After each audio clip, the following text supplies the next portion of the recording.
What's up and welcome back. I'm John Stark from MacTheMovieGuy.com, your favorite blind film critic, and today I'm tackling the 30th anniversary of Ed Wood. I don't know why I said it like that, but Ed Wood.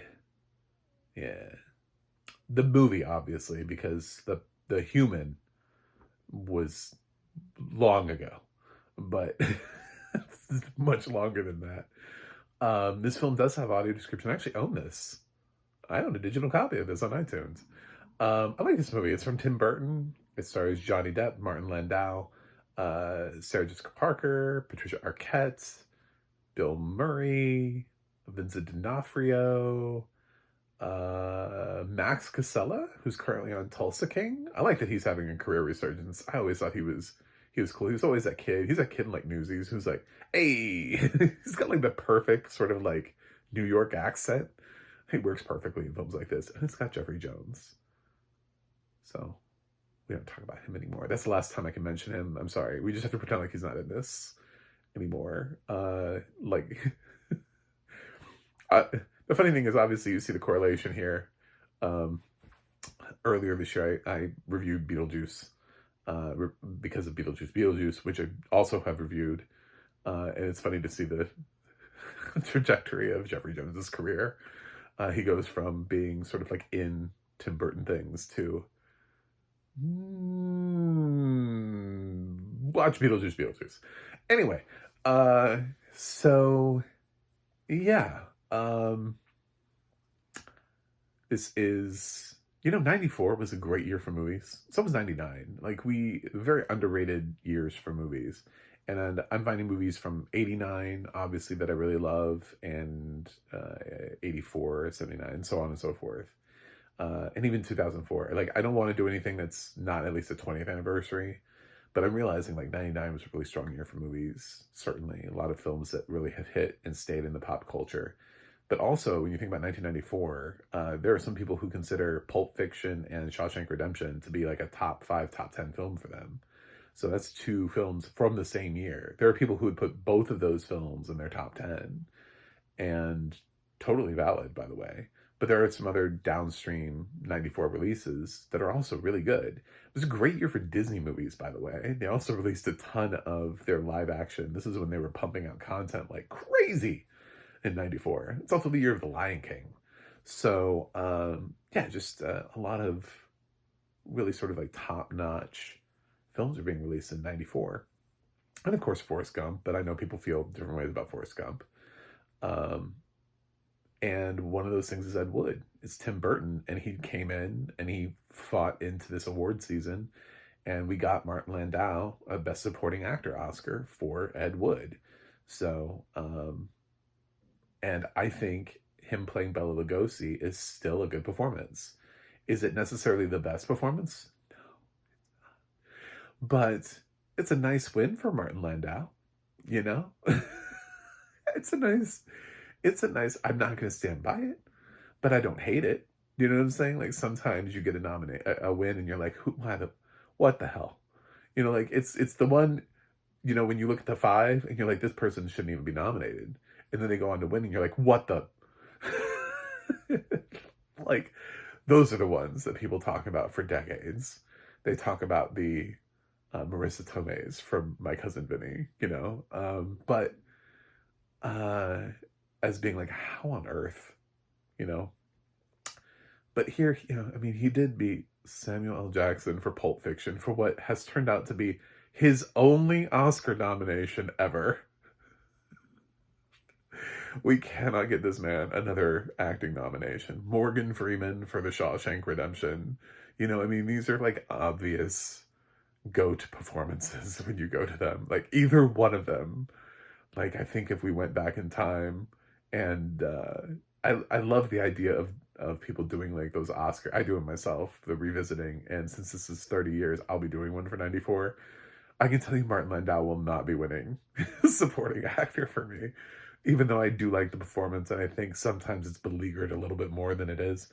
There's nothing wrong with his performance. His performance just happens to be in the same year that Morgan Freeman played Red and Samuel L. Jackson just again, is his only Oscar nomination, which is baffling. Like when you look back on it.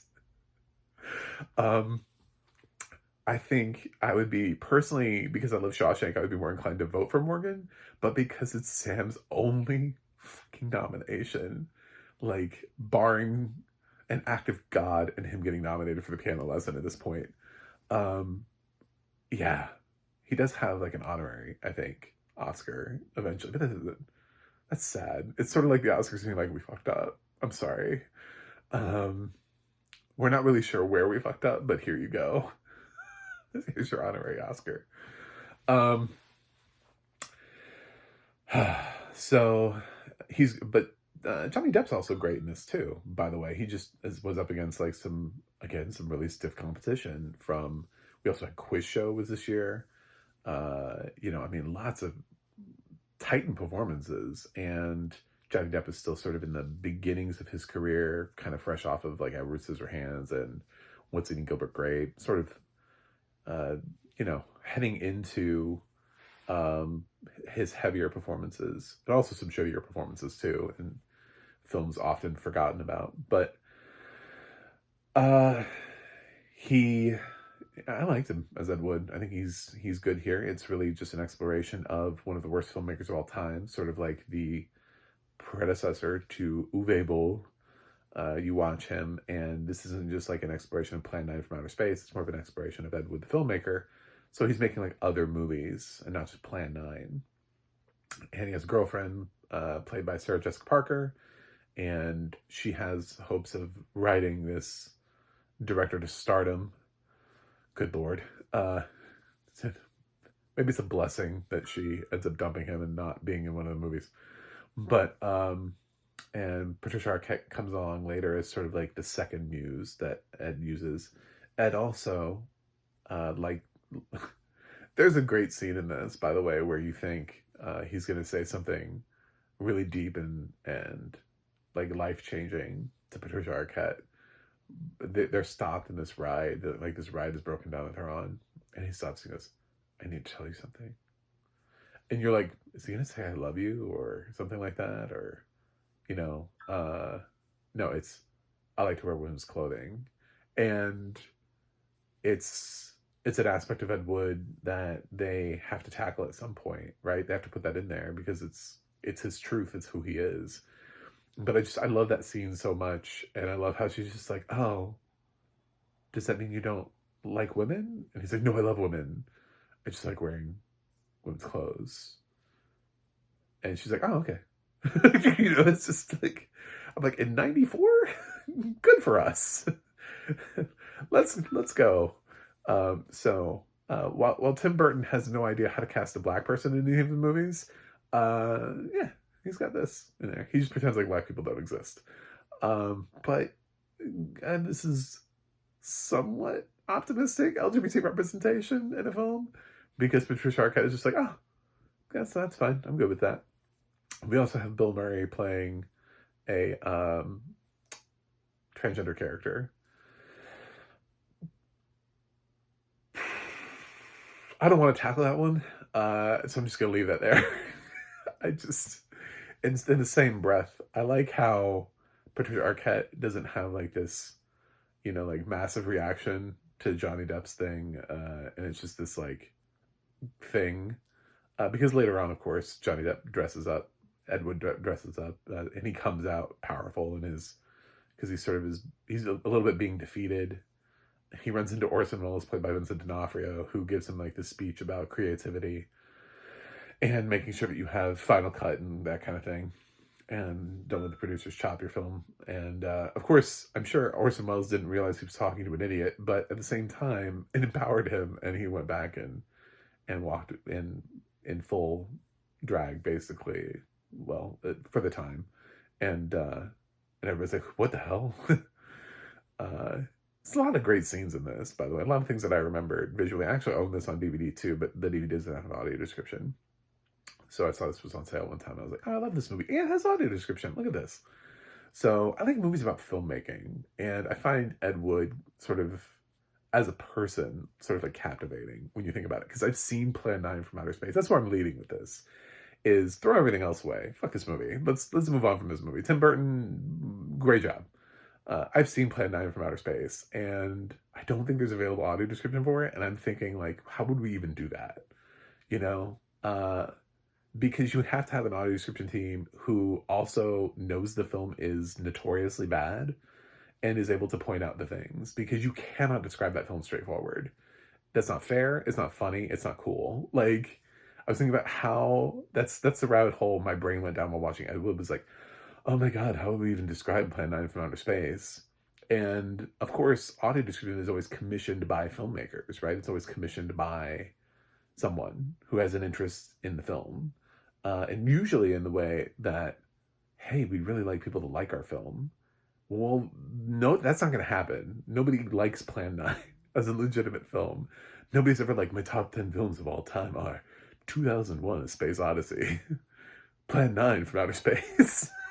You know, it doesn't resonate. It's a really awful movie, which they try to point out in this. Like, there are people who are giving him clues along the way, and he ignores them. There's a guy that runs into who's like, it was just day and now it's night, and he's like, well, you know, suspension of disbelief. He's like, you just saw. He's like, it's not about the little details. Like, there was a gravestone thing that falls down in one of the shots, and Ed is just, he's like, oh, it doesn't matter. None of that matters. Audiences just want. And it's like, true. We do like to be entertained. That is very, very true. You know, when Ridley Scott has Maximus standing there and saying, "Are you not entertained?" It's very much sort of like a very specific dagger at what we're willing to accept as entertainment. But the thing is, eventually Edward realizes Edward made a shitty film that's entertaining because it's really bad. So you spend your whole time laughing at it because it is atrocious. Like, he has Bella in like some of the scenes, and then he casts this guy who's a dentist, I believe. I believe he's a dentist. Sort of like a Bella lookalike. But he has to like constantly try to like hide his face. And to sort of finish out the movie that Bella wasn't able to do. And it's just a fascinating movie. I would say if you love filmmaking at all, I love the fact that this has audio description on it. If you're blind and you're interested in filmmaking, please watch Ed Wood, because it tackles so much of the filmmaking aspect, but it tackles it from this sort of very beginner aspect, this very sort of not your traditional filmmaker. This doesn't even have the same care as like watching Sammy and the Fabelmans. You know, this is not the same as that either, because while he was a beginning filmmaker, he sort of understood what the art was in that. Here, poor Ed. Poor Ed. He had such high hopes. But directing is not for everybody, you know? It's just, yeah. So it's a fascinating look at a little filmmaker. It's not my favorite Tim Burton movie. But that's because Tim has a lot of movies. It's one of those things, by the way, when you look back on it and somebody points it out to you, you're like, oh my God, where are black actors in his movies? Somebody pointed that out to me a long time ago, and I'd already seen like, I don't know, like 10 Tim Burton movies, and you're like, he really doesn't cast them. That's bizarre. And then he has some really bad quotes about why he doesn't cast them. So it's really hard to sit here and be like, oh, Tim Burton movies, anymore, because it's like one of those things that you, even though I'm blind, I'm going to use the phrase that you can't unsee, you can't unknow it.